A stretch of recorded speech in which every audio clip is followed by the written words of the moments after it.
Good evening. Trevor here. Hope you're doing well. I hope you're enjoying some extra time at home. I know by the time this posts, we'll be almost 24 hours into official lockdown. And I know there's stipulations and all that stuff, but the word that keeps getting thrown around that I've seen lately is called essential worker. Who's essential and who's not? Who's important and who's not? Who's needed and who's not? And you know what? So many times, whether it's now or whether it's just normal day-to-day life, that question really runs in our heads. We wonder, am I even needed? Whether it's part of the church, whether it's in my family, whether in my job, it doesn't really matter. But you know, God addresses that in 1 Corinthians. He says, "For the body does not consist of one member, but of many. If the foot should say, 'Because I am not a hand, I do not belong to the body,' that would not make it any less part of the body. And if an ear should say, 'But I'm not an eye, I do not belong to the body,' that would not make it any less part of the body. If the whole body were an eye, where would the sense of hearing be? If the whole body were an ear, where would the sense of smell? But as it is, God arranged the members in the body, each one as he chooses.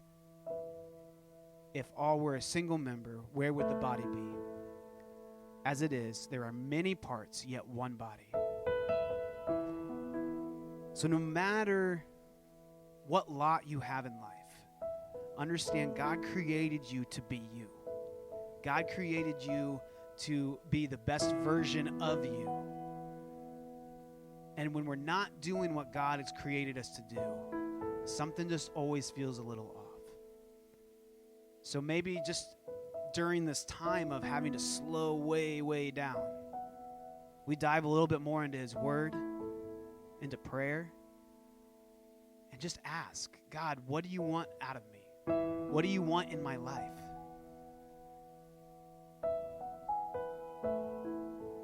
So as we sing a song, you probably won't know it unless you just listen to a lot of Christian radio.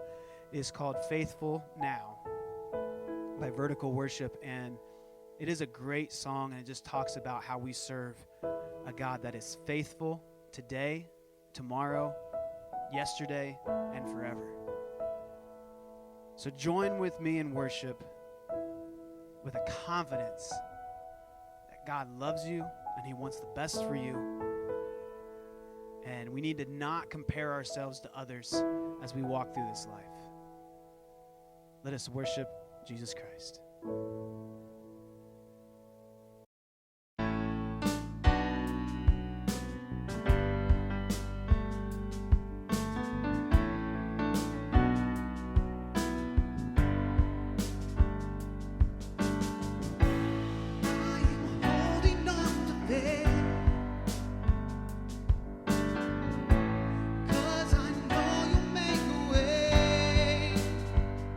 And I don't always understand.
Well, here we are once again under circumstances no one could have imagined or predicted just a few months ago.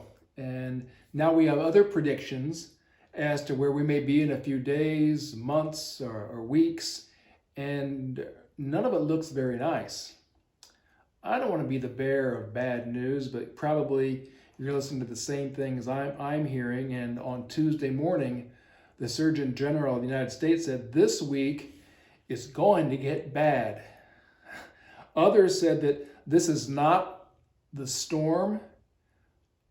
This is the calm before the storm. I'm thinking, oh my, because the calm before, you can see the storm coming, but it hasn't arrived yet. So basically, get your things in order, get ready because it's going to happen. But doesn't it feel like the storm? If it's going to get that much worse, hopefully we will be ready. Now, there are some folks, they weren't in a good place, either spiritually or emotionally or maybe even physically, before all of this hit. And for those who are struggling or panicky, what will they do? Where will they be? What kind of a place will they be at in their life when this does hit, as if what they're predicting is actually true? I tell you, I feel bad for those who don't have God in their lives as to what they're looking for or who they're looking to get us out of all this, as if our efforts alone are going to be sufficient. And if this virus serves as a spiritual wake-up call, unfortunately, I think many people will continue to sleep right through it. I know this looks like it's primarily a physical health or economic issue, but I want to say it's not primarily those things. It's not primarily about getting sick or going broke or having some inconveniences or hardships, but really it's how we handle adversity and uncertainty. That's what I believe is the real issues that's before us right now. And I would admit, and I think for all of us, we like a certain amount of control, and now we're just discovering how little control we actually have, and we don't like it. And so for right now, I want to invite you to join me in Psalm 46, in the first verse. It says this, it says, God is our refuge and strength, a very present help in trouble. I would conclude that we're in trouble, that the world's in trouble, and we're in big trouble. And when in trouble, the best thing to do is look or call for help. And it just so happens that God is help, and that God will help, that God loves to help. And so when in trouble, call God to help. I love how verse 1 states that he is a very present help. He's help on the scene. Not just help from a distance, but a very present here and now one to give help. And I go, let us do what we can do. And I think we've been doing that, practicing certain things to help reduce the likelihood that the virus will spread, or that we will get it, or we will give it to someone else, and trying to reduce all those likelihoods and those percentages. But, I think we would admit our best practices aren't going to be enough. And then certain people like to blame others. Well, if they would have let us know, or if this person, government would have done something sooner, and if we could stop the blame thing too and just move forward. We have a silent and invisible enemy that continues to spread and wreak havoc internationally. This virus is no respecter of nations or religions. And so here's a great one-word prayer, and that is help. To ask God to help is a prayer of humility. And Scripture instructs us that the humble, that God gives grace to the humble. So let's be humble and ask God, and to continue to ask God to help us because He will. The reason we ask God to help is because He can. It's no value to ask someone to help who is unable to help, but since He can, He desires to, He tells us that He will, well, then ask Him. God being our refuge means that He is a shelter from danger, a place of protection. And we need all the shelter that we can get. We need all the protection that He can provide because we're in a place of trouble. We need divine shelter, godly protection, the supernatural kind, because the natural kind will still leave us vulnerable. There'll still be like cracks in our armor. And so do what you can, but admit that all our best efforts, whenever we could have started them, no matter how much of an emergency we declare, will not be sufficient to put us and to keep us where we would desire to be. So God is our refuge. He is a place we go to when we need protection, when we need help, and He provides that for us. God is also our strength. We're only a few weeks into the heart of this virus, and it seems as though that's all we hear about or talk about. Every morning, if you watch your TV, there's news coverage on this all day long. And if you go to the store, you'll probably find that there are some things that maybe you'd like to get, but the shelves are empty. Now, I still find that most things are there, and if people would just stop stockpiling, we'd be just fine. But, it's affected all of us. And so we hear it, we see the effects, and every day there's these like press conferences or announcements, either by a governor, by another governor, by the president, by someone telling us where it's at and how bad it may be and what we need to do. They're talking about, how trying to predict how bad, trying to prepare, how long it will last, will there be a resurgence, the economic impact, washing hands, social distancing, hunkering down, and it's wearing a lot of us down already. It seems like this has been going on for weeks or months, but it's pretty new. And we might be thinking, how much longer, O Lord?